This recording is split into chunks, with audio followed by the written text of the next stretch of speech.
Good morning to everyone. Welcome to our program, God's Word, in the wee hours of the morning. Before I'll preach, I would like you to listen my song entitled Storms of Life.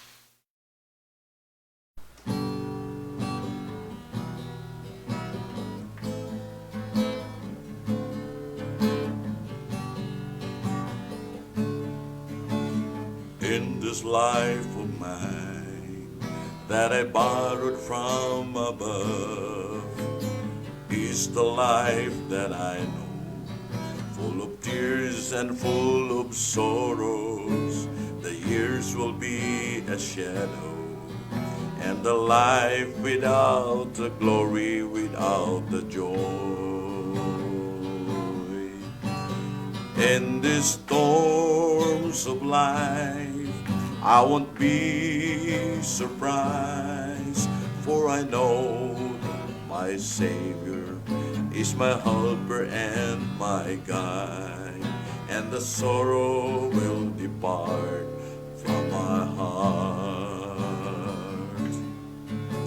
Since the Lord has come in the deepest of my heart, and I know that He is precious and the joy to my soul. He loves me and He keeps me. He assured me that heaven is my home.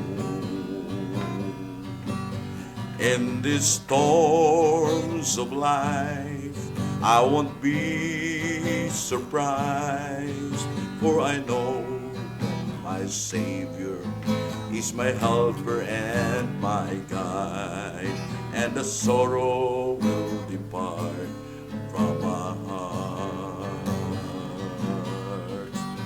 In these storms of life, I won't be surprised, for I know that my Savior is my helper and my guide, and the sorrow will depart from my heart, and the sorrow will depart from my heart.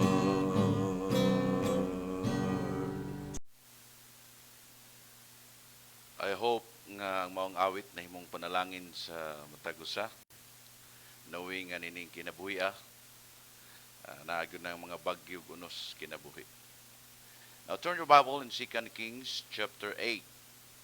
2 Kings chapter 8, verse number 7 down to verse number 15.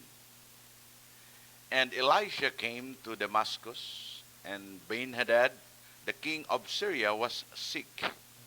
And it was told him, saying, The man of God is come hither. And the king said unto Hazael, Take a present in thine hand, and go meet the man of God, and inquire of the Lord by him, saying, Shall I recover of this disease? So Hazael went to meet him, and took a present with him, even of every good thing of Damascus, 40 camels burdened, and came, I mean, 40 camels burdened, and came and stood before him, and said, Thy son Benhadad, king of Syria, hath sent me to thee, saying, Shall I recover of this disease? And Elisha said unto him, Go, say unto him, Thou mayest certainly recover, howbeit the Lord hath shewed me that he shall surely die. And he settled his countenance steadfastly until he was ashamed. And the man of God wept. And Hazael said, Why weepest my Lord? And he answered, Because I know the evil that thou wilt do unto the children of Israel. Their strongholds wilt thou set on fire, and their young men wilt thou slay with a sword, and wilt dash their children, and rip up their women with child. And Hazael said, But what? Is thy servant a dog, that he should do this great thing? And Elisha answered, The Lord hath showed me that thou shalt be king over Syria.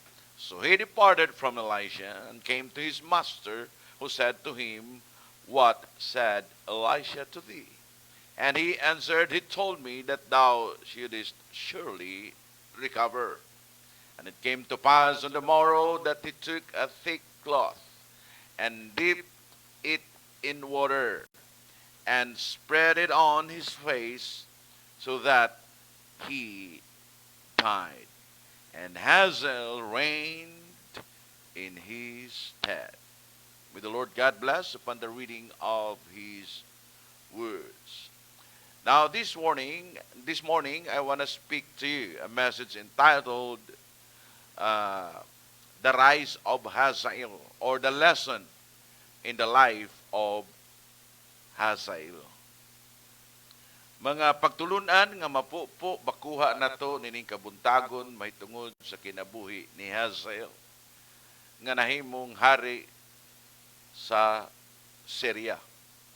Nahimong successor ni Ben-Hadad, the second king of Syria. Ug mao ni mga kaigsunan ning takna sa kabuntagon, I believe kung ang maong tao usaman ka salbahis pero kansang pangalan nahimutang sa balang kasulatan, so we are fully aware as what the Bible said that all scripture is given by inspiration of God and is profitable for doctrine, for reproof, for correction, for instruction in righteousness. It is profitable for you and me. So it means to talk about the life of Hazael, king of Syria, we can get some spiritual lesson out from his life. Now quickly, una nga makita nato his what we call ignorance. His ignorance to the Word of God. Ang iyahang pagka-ignorante when it comes sa pulong sa Ginoo. Kining tawhana mga kaigsunan, I do believe nga naana sa iyang plano, naana sa iyang excitement nga mahimo siyang puli ni Ben-Hadad. And I do believe naana niya ang plano o programa sa kinabuhi unsaon nga mapuli kang Ben-Hadad.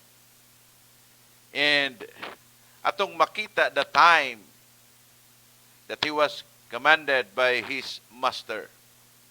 Di man ni kining tawhana mga kaigsunan, usa sa sinaligan ni Ben-Hadad.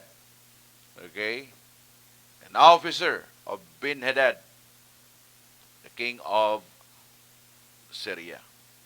And this morning, beloved, sa dihang gisugo siya pag-adto sa man of God nga to inquire kung maayo ba si Ben-Hadad sa iyang sakit. Mao ni makaigsunan usa ka pahinumdum kanato nga ang Ginoo adunay pagbulutan sa tanang kinabuhi sa tao. Nga siya ang tag-iya sa kinabuhi sa tao. Ang Ginoo na sayod kano sa ang taknang panahon kuhaon ang kinabuhi sa tao. Ug ang Dios anang kapasidad to know sa kinatibuk-an nimo pagkatao. Nga gani nining takna atong makita ang man of God, Elisha. Maoy nga tao nga pinaagi kaniya kang Elisha mahibalo ang hari sa Syria about sa kahimtang sa iyang kinabuhi. Kung magdugay pa ba siya ning kalibutan na or dili na. Mamaayo ba yang sakit or dili. So kini pahinumdum kanimo Kristohanon o sa matag usa nagapaminaw karon. You might be in fear na kahadlok because of the kinds of sickness that you have experienced at the moment. Pero ingnon ka, Jesus Christ can help you. Jesus Christ is the great physician. And He knew what will be the best thing nga ngayang himuon para sa imong kinabuhi. Kabalo siya. Munang unsa ka importante nga kitang mga katawhan sa Ginoo, we have to keep in touch with God.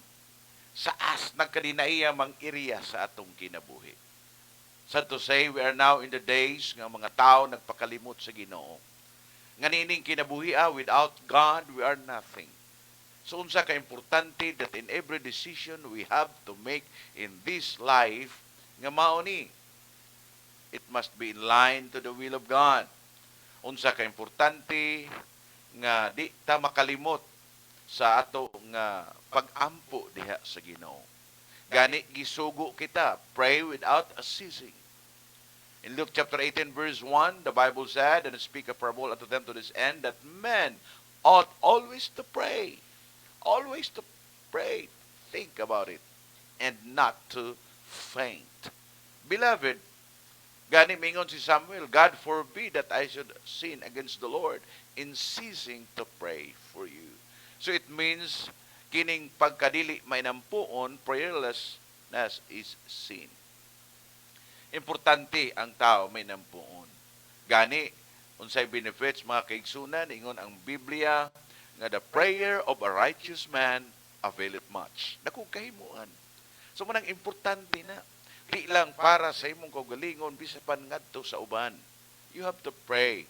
Now, mga kaigsunan, atong makita, kining tawhana, siya sa ignorante siya when it comes sa pulong sa Ginoo. Gani makita nimo sa iyahang reaction. You will see in his reaction after he heard what Elisha said, that King Ben-Hadad will recover sa iyahang sakit, pero mao ni siya mamatay. So sa diha nga mingon nga mamatay, so naa niya ang pagtutok sa man of God. Pero sa diha nga man of God na sa pagtanaw niya usab, miabot sa punto na ulaw siya, kay it seems nga ang maong tao na sa pagduha-duha sa mahimong mahitabo. Sa unsa may gisulti sa Ginoo through Elisha. Ug mao ni mga kaigsunan nga sa diha nga mihilak ang maong man of God, nangutana nga nung mihilak ka man. Gi-explainan, mihilak ko tungod kay mao ni ikaw mahimong hari, meaning mapuli ka kang Ben-Hadad, and then mao ni imong buhaton ngadto sa mga katawhan sa Ginoo. You will hurt them, bisan pa mga kababayenan, mga kabataan. Grabe ang imong himuon ngadto sa mga katawhan sa Ginoo. Pero sa iyahang gitawag tubag sa mong statement ni Elisha, grabe mga kaigsunan. He's trying to refuse nga kanang mga butanga di niya mahimo. Imposible nako na nga mahimo. What do you think of me? I am a dog. Iro ba ko nga maghimo sama niya na? Niya nang grabe kasalpahis buhat nga dili mayo nga makatawhan sa Ginoo akong pang sakiton, nga babay, binuangan, mga kabataan, kamatay sa mga kabataan, babaynan. Mga kaigsunan, grabe. Kining worst and klaseng himuon niya, para niya imposible. Pero mga kaigsunan, gisulti na sa pulong sa Ginoo. Ang reality. Kinsa ning tawhana, unsay himuon niya, sa dihang mahimo siyang hari. So, mao kini mga kaigsunan, nga imong makita ang kining maong tao, ignorante sa kabubuton sa Ginoo. Ignorance to the will of God. Don't you know, sa matag-usa nga upang makaangkon sa kaluwasan, it is God's will for you. As what the Bible said, God is not willing that any should perish, but that all should come to repentance. Wow! Dili buot ang Dios nga ikaw malaglag. In 2 Peter chapter 3 verse 9. The Lord is not willing, or the Lord is not slack concerning His promise. Ang Ginoo dili ang ilangayan regarding sa iyahang asaad, asamin count slackness kasama sa ubang tao, ha? Ang ilangayan. But is long suffering to usward, not willing that any should perish, but that all should come to repentance. Gusto niya nga magpakabot ka diha sa paginulsol. Nga sa imong kadautan, nga imong kining masabtan, ma-realize mo galingon that you are wicked, you are sinner, condemned to go to hell. And therefore, you need to repent. You need to trust Jesus, the only hope sa imong kahimtang. Nga ikaw dili mahimong mahiadto sa nagilaab nga kalayo. Nga ikaw dili maimpyerno. Hinungdan nga ang usa ka tawo in Luke chapter 16 verse 19 to 31. Ang usa ka taong dato na impyerno kay wa siya maghinulsol. Nga sa laktod pagkasulti naa niya ang pagpatuyang sa iyang kaugalingong kalipay, pangibog, unod ng pangibog, pag-enjoy sa kaugalingon, ug walay paghuna-huna may tungod sa Ginoo, walay paghuna-huna sa langit ng butang, walay paghuna-huna nga nining kinabuhia, di ta mulungtad, mabut ang takna, mamatay ta. Sumaw ni mga kaigsunan, unsa kanindot, unsa ka importante sa kinabuhi sa tao nga masayra niya nga siya makasasala. Because mao na ang tinuod. There is none righteous, no, not one. Romans chapter 3 verse 10. Verse 23, chapter 3, the book of Romans, for all have sinned and come short of the glory of God. Kitang tanan makasasala. Pero timani nahimo kang makasasala, dili tungod kay ikaw nangawat, nanulis, namakak, dili na mo'y nakapahimo nimong makasasala. Napakastaguangkan sa imong inahan, makasasala ka ng daan. That's what David said. Napakastaguangkan sa iyang inahan, makasala ng daan. So nagpasabot nining takna sa kabuntagon, ikaw ako makasasala ta. O ginukman ta nga makaangkon sa kamatayon, di lang sa physical nga bahin, bisan manusab sa espirituhanon nga bahin, nga kansang kalag, suman, igatambog sa naglilaab nga kalayo sa walay katapusan ng pag-antos na himulag sa Ginoo sa walay katapusan. That is the second death. So mauni nining takna sa kabuntagon, dapat naakas paghuna-una. Unsa may sulban, unsay problema nga nining kinabuhi adi ka impyerno, human sa imong kamatayon. Repent. Naani mo nga ang paghuna-huna, change your mind regarding na mga butang nga nagtuo ka, mao ni maayo, mao ning buhaton, those are dead works. For example, kanang gitawag nimo good works, kanang giingon nimo nga pagtuman sa works of the law, o mga kabalauran, or mingon man kini being religious, being kind to one another, water baptism, unsa pa nga mo'y makaluwas sa imong kalag, na unsa ka? Basaha ang imong Biblia. Klaro kayo. Nag-ingon ang Biblia nga aron ikaw makabaton og relasyon sa Ginoo, aron ka makabaton og kinabuhing dayon, ingon ang Biblia kinahanglan tuhuan nimo ang mayong balita ni Kristo. Unsa man ang mayong balita ni Kristo nga si Jesus namatay gilubong na banhaw bayad sa atong sala according to 1 Corinthians chapter 15 verse 1 to 4. Ugani in 2 Thessalonians chapter 1 verse 8 niadtong mga tao nga misupak sa mayong balita ni Kristo, mirebilde sa mayong balita ni Kristo. Nga kana bang tuhuan si Kristo na singkasing siya namatay gilubong na banhaw kay mura na pamaagis kaluwasan. Ang tao maingon ang akong water baptism, kini akong good works. Naunsa ka? Kung kaya pa nimo pagluwas sa imong kaugalingon, di na si Kristo manis kalibutan, mamatay sa cross. Ano man kaya na nato. Pasalamat ang kaluwasan, grasya gitanyag sa matag usa kanato. So the moment nga imo nang gituan sa kinasingkasing, ingon ang Biblia nga ikaw nakabaton sa kinabuhing dayon. Ha? Di na ko mamatay, pastor. Kay nanay kinabuhing dayon. What I'm talking about is your soul, imong kalag, the real you. Dili na mahiadtos nagdilaab nga kalayo. Kining lawasa mo balik na sa abog, kay sa abog nagikan. So nagpasabot ang matag usa na to, makaangkon gayud sa kamatayon. Pero ang pangutana, andam na ka ba kung moabot na? So kining tawhana, ignorante kini siya sa when it comes sa kabubuton sa Ginoo, with regard sa tao, sa tanang tao nining kalibutan. Gusto sa Ginoo matag usa, makaangkon sa kaluwasan. Ug ang kaluwasan wala sa simbahan.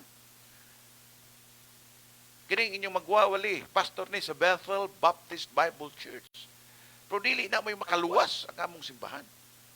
Jesus Christ died, buried, and rose again the third day. The Bible said that Jesus Christ is the way, the truth, and the life. Gusto ka kinabuhing dayon, Jesus Christ ang tubag ni anak. Gusto ka kamatuoran, nga kamatuoran maghatag nimo kagawasan, Jesus Christ is the truth. Gusto kag dalan, masayod sa dalan paingon sa langit, Jesus Christ is the way. So mao na nga sa liga nimo si Jesus Christ sa kinasingkasing. Kay mao na ang importante. Kining tawhana ignorante not only sa kabubuton sa Ginoo, bisan pa man sa pulong sa Ginoo. To the word of God. Not only God's word, God's will, God's word. Ignorante ang mga tao. He's ignorant. Muni pait kayo kung ang tao walay kabanggagan. Ignorantes pulong sa Ginoo. Ayaw kalimti sa matag usa. What a blessing that we have a country nga naa ang kagawasan sa mga katawhan to have the Word of God available sa matag usa ang pulong sa Ginoo. Makahimo kas pagbasa. Mapalit nimo sa asamang mga Christian bookstore. Makapalit ka. Pero daghan sa mga tao ignorante sa pulong sa Ginoo. Na iba nagbasa sa pulong sa Ginoo para lang sa ilang kaugalingong pasikat. Para lang sa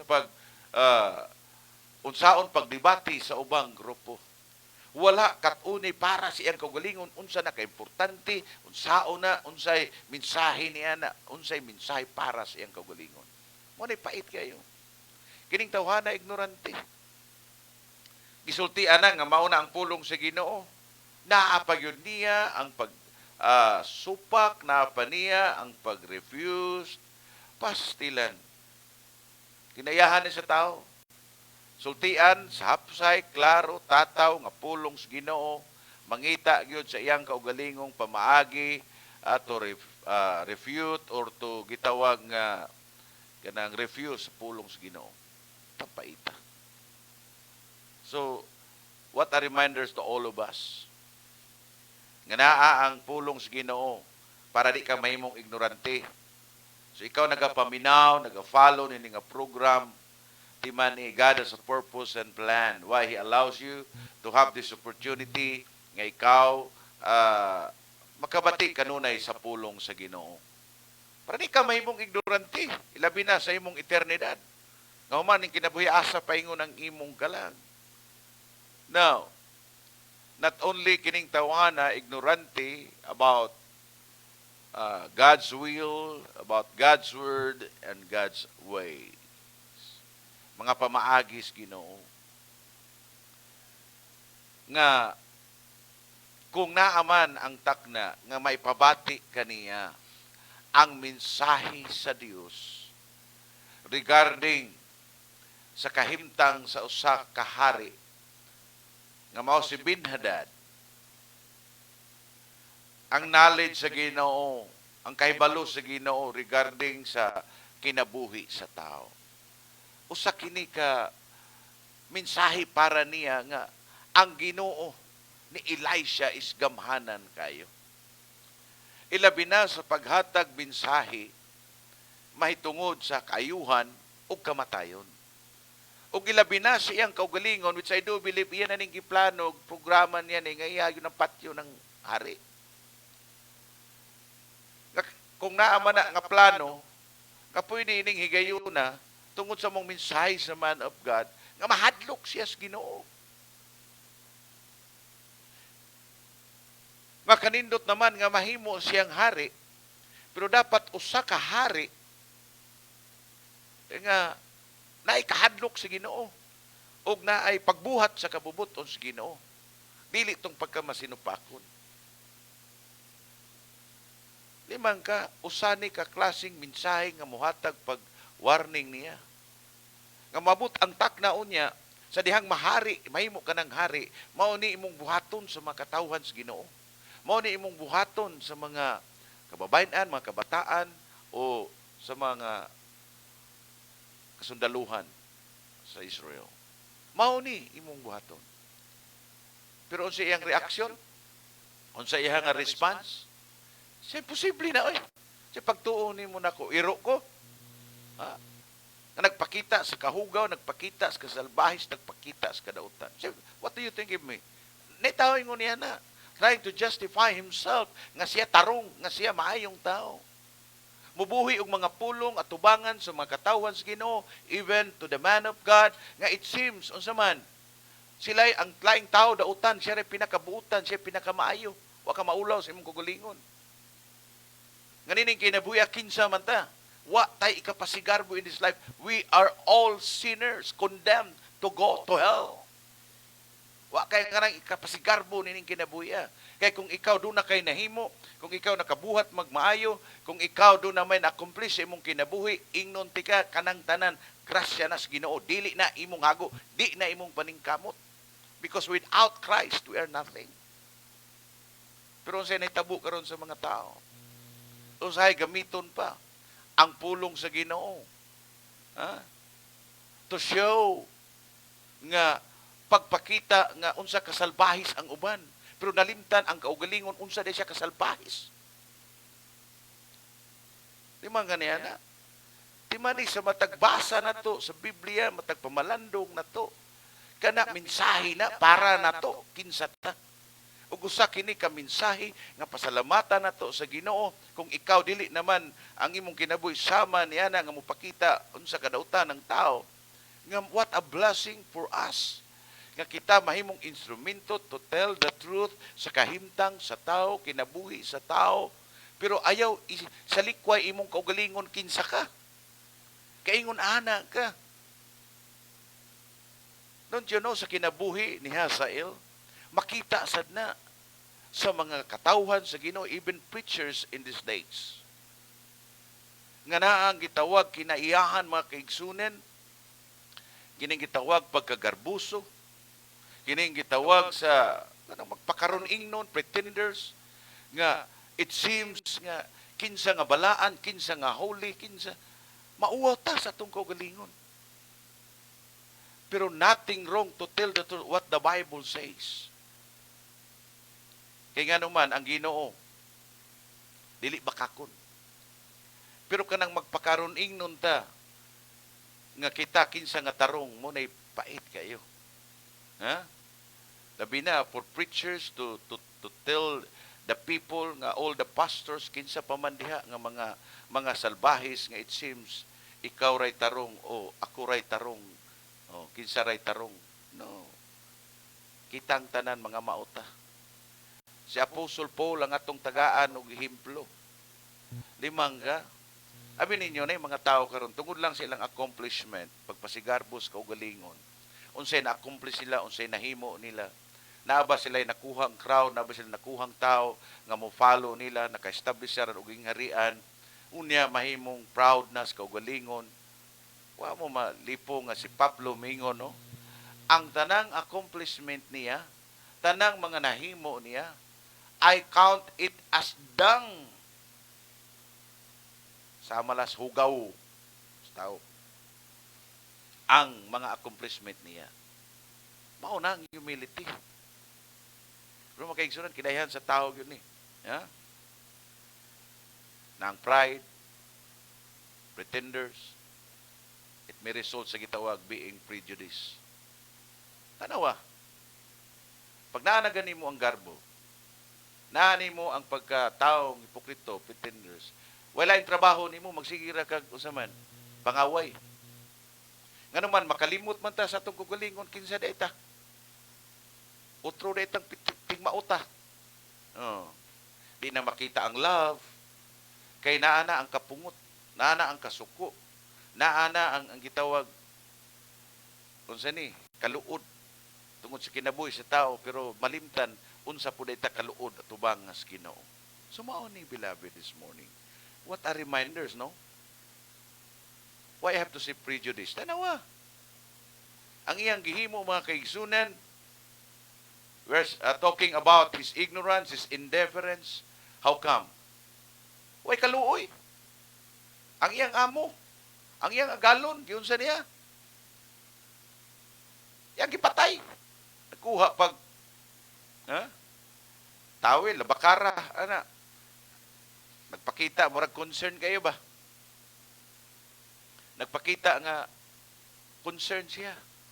Siyempre, huna-huna sari, ay, salamat. Iyang gibasa ang maong tawil, yan ang itrapo nako, ipunas nako, as showing of his love, his care. Lahi man di ay. Kay tawil man di ay, pagpatay, para itabon siyang naong, basa nga tawil, o tuwalya, para nga usaman, di ka ginawa, matay. Way kangawa. Na yung mga tao ingon niya na. Di lang sa mga unbelievers, labi na sa mga Kristohanon. Makalimot nga unsa ang ilang kahimtang sa ilang kinabuhi. How God took care of them, how God cares them. Ano ba? Pero wala na. Ako, for my 20 years in the ministry, by the grace of God, beloved, nakita na ko, mga kinabuhi sa tao, mga na-experiensya, nga kinaiyahan ko ni sa tao. Kinaiyahan na to, nga makalimutan sa Ginoo, makalimutan sa mga tao nga nahimong panalangin sa itong kinabuhi, and then it is because doon na lang kay disappointment, it's easy for us to forget everything what other people that was used by God for us to show God's cares and love. Kalimtan na to na, and then it's easy for us to do things to hurt somebody nga di inahimong panalangin sa atong kinabuhi. Dali ra na to na himuon. So naa na tong pagkaingrato, naa na to ang pagkasalbahis. Normal yun na, kinaiyahan sa tao. Naa pa manggutan ini nga unod, no? Ako dagang panahon, dili ingong paghipokrito. Nahitabo sa na. Nga na time sa kinabuhi nga makalimot ba nga ang atong tan-awon, ang sayop, atong tan-awon, ang mga kapalpakan niya, antod i-focus na to na diha, ang kinabuhi na to niya na, pagsudong niya na, natahitrid, na ikalagot, niya easy na lang to hurt somebody. Ana, kinaiyahan. Mao na bitaw niya, nalimtan, mayroon ba untang mag-ampo? Mayroon ba tagi-ampo? Wala po. Sumao ni. Nining kinabuhi ang mga kaigsunan, what a reminders nga pinaagi kang hasail, ikaw ug ako. Kita na pahinumduman sa Ginoo nga kinaiyahan ba, batasan. Naapamanggutan ni ining lawasa, nining unod-unod na to ba?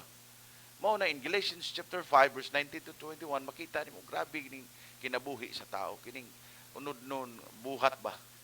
Kada utanaa yun na. Pero nakanindot ang atong kalag, mao mo ginay secured, mao na nay nahimong anak sa Ginoo, mao na nakaangkon sa kaluwasan, mao na sigurado na matuklangit. Pero samtang naa kanini, naatas pakigbatok nini nga masunod na to ang kabubuton, ang giya sa balang espiritu sa atong kinabuhi.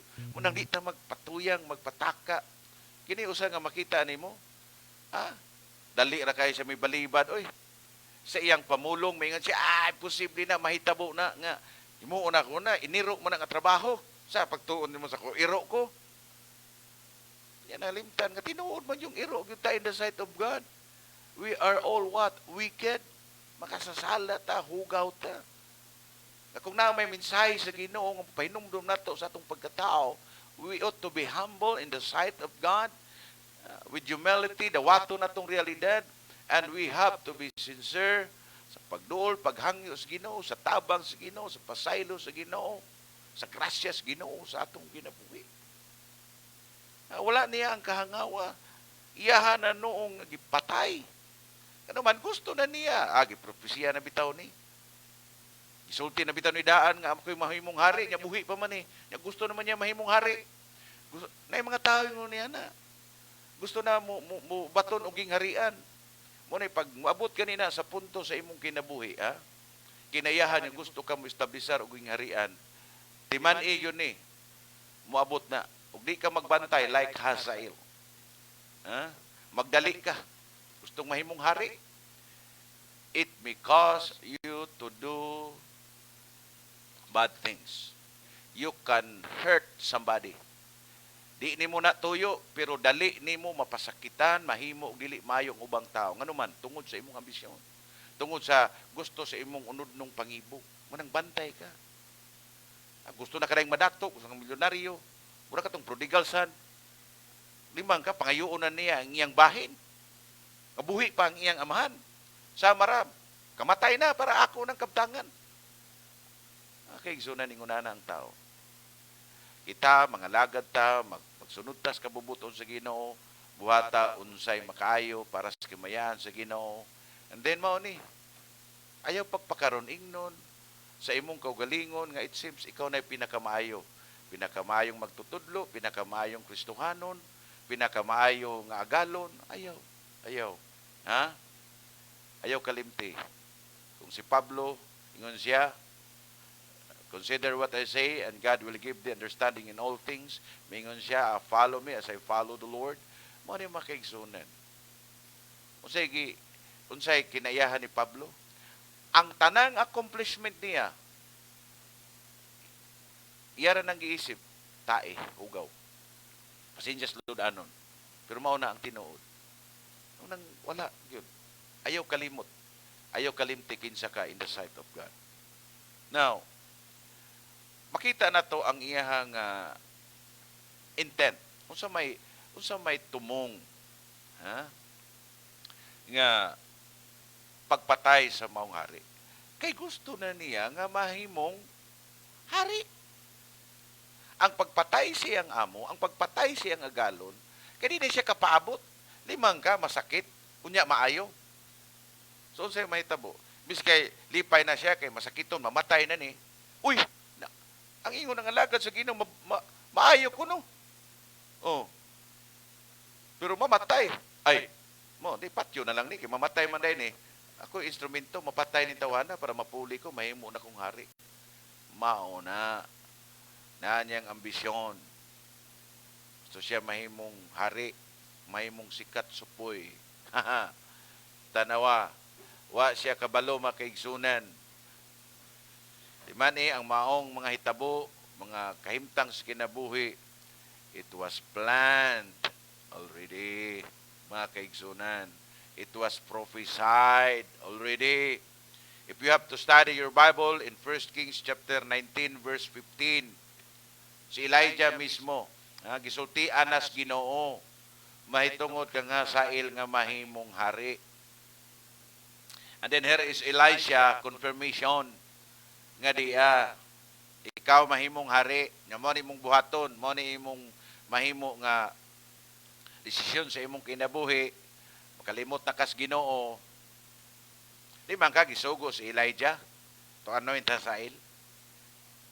Nya si Elisha naas pag-mention nga mahimong hari man kini si Hazael, pero mo ni iyang himuon salpahis, ha? Pinuang at klaseng trabaho, ngilad kayo nga himuon niya sa mga katauhan sa Ginoo. Pataraw-taraw pa, nga naman, wa man gud siya kahibaw. Sumabot. Miingon na, kulang man siya sa pagsali. Kulang siya sa kahibalo, sa pulong sa Ginoo. Ugwa niya ang pagsalig sa dihang naaman ang mensahe sa Ginoo. Siya, no, sa pagtuon ni mo, iro ko, I'm not a dog to do like that. No. Binuang man na. Pamatyo na ako makatawan sa Ginoo. Mga bata, wako'y kaluis, mga bata, mga babae. Ingon na. Magpakita ka sa imong kagalingon nga mura kag kinsa nga Dios nun, kinsa ka nga balaan, unsa ka maluluyon sa mga babay, maluluyon sa mga kabataan, maluluyon sa mga kalag sa tao, pero in reality di makita sa imong kinabuhi. Nga unsa ka maluluyon, unsa imong kahangawa, unsa ka responsible, unsa ka maayong tao para sa imong pamilya, para sa imong kagilaan, para sa imong kasilinganan, para sa imong parente, unsa pa man diha. Mao ni siya sail. Pahinumdum nato ni kitang mga katawhan nga magbantay ta. Be careful, little lips, what you say. Sama nini oh. Yan yung siya, binuang na di na may tabo nga. Inaon ako na, ako'y mahimong hari, nindot kayo na, oy. Pero nung ka, mga katawan sa Ginoo. Oh. Ang Ginoo nagbutang nako sa mong posisyon, mahimo kong hari. Unya, yung una kong buhatos sa mga katawan sa Ginoo. Imposible na, oy. Pagbantay. Kaya gisulti na sa Ginoo. Instead nga, na ang pagpaubos, na ang pag-amping sa kaugalingon, nga di na mahitabo ang usa ka krabe na buhat nga dautan, nga di niya mahimo. Nga na niyang pagpaduol sa Ginoo, mga itabang sa Ginoo, nga di niya na mahimo. Ang iya noon, resulta, naapa niya noon ang pagpasipala sa pulong sa Ginoo by trying to refuse, to reject mga kaigsunan sa pulong sa Ginoo.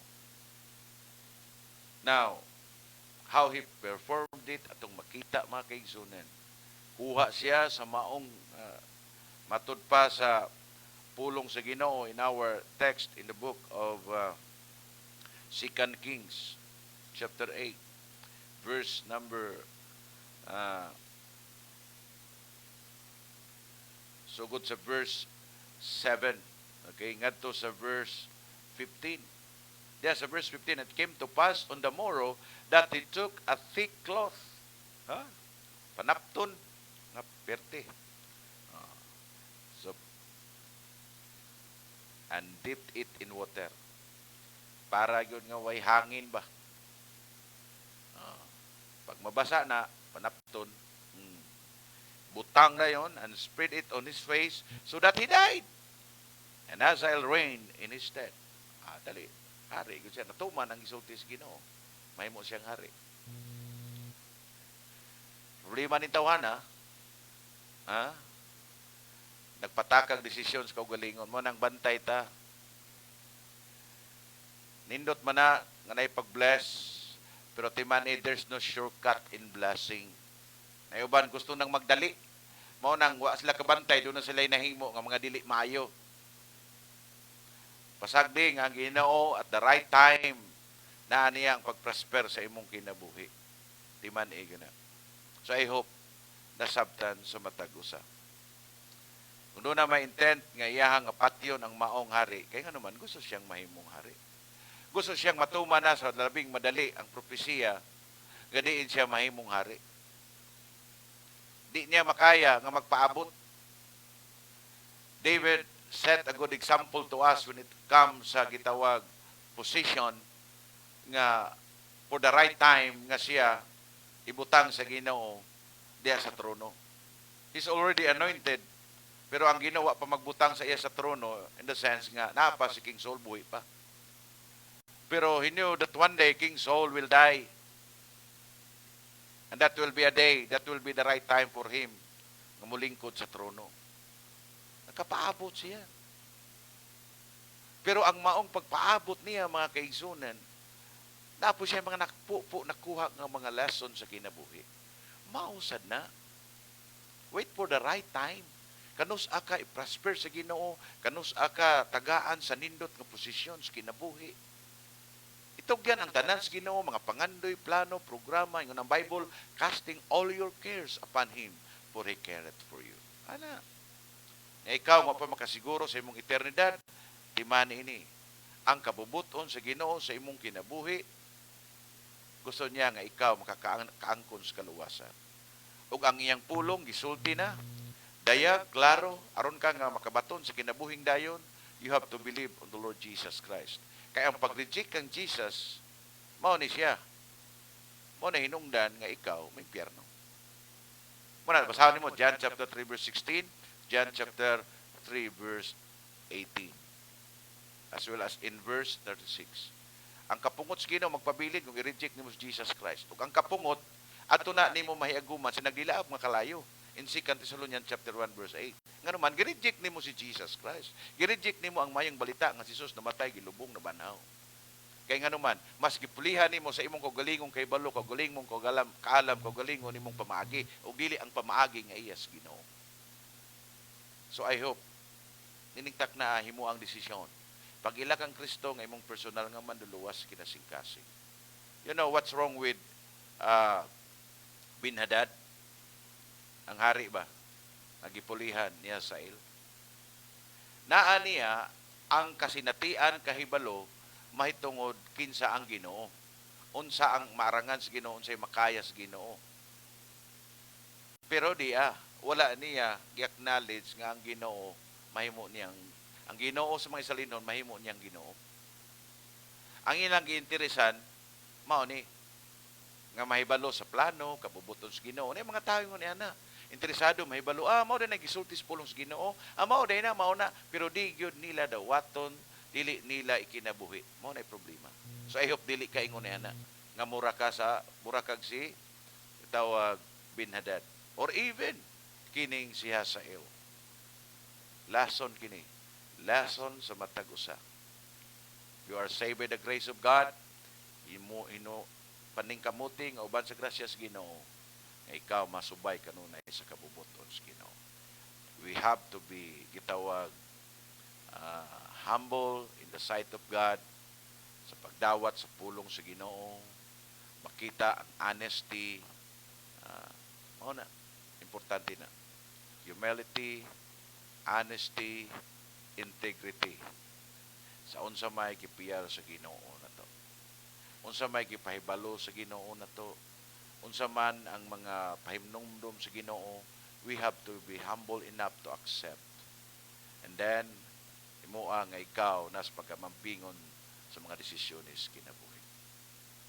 Let's pray. Our God and gracious Heavenly Father, thank you, Lord, this morning. Thank you, Lord, for your love, for your grace and mercy. And I do pray nga sa mga Kristohanon kanining taknaa sila makabaton sa paguna-una, pagtagad, importansya sa imong pulong. Asa man sila nahimutang nga naang paghatag panahon sa pag-adto simbahan o pagsimba kanimo sa espiritu kamaturan. Na atong mga higala namo nga wala pa makahimong desisyon pag ila kanimo ugad nga ilang manluluwas. Na this morning, right there silang nahimutangan nga ikaw ilang saligan, sinasingkasing ilang personal nga manluluwas, knowing, Lord, that the moment or the time we have to trust the gospel of our Lord Jesus Christ, unang takna ang tao sa nakabaton og relasyon diha kanimo ugad. So Lord, I pray nga bisan pa man atong naghimo ng desisyon pag ila kan Kristo, ilang manluluwas nga unta Lord sila magkinabuhi uyon sa imong kabubuton nga matag-usa naa sa kalipay, naa sa kadasig sa pagpangalaga diha kanimo. Dalaygon ka man sa walay katapusan. I pray nga din sa matag-usa namo ilikay kami sa COVID-19. Tinunua Lord andama mo kagulingon alang sa paghatag panahon sa pag-adto sa balay tigumanan aron sa pagsimba kanimo sa espiritu kamatuoran. Bless the preachers nga naa sa pag-andap silang mensahe for their sermon para sa mga katawhan nimo God na mapakaon. Gamita sila in a mighty way o sa pagwali sa pulong mga katawhan usab nga mabusog pinagi sa imong mga pulong. So Lord, once again, tugimay ibalik kanimo sa ngalan ni Jesus. Amen. Oh, amen. Good morning to everyone.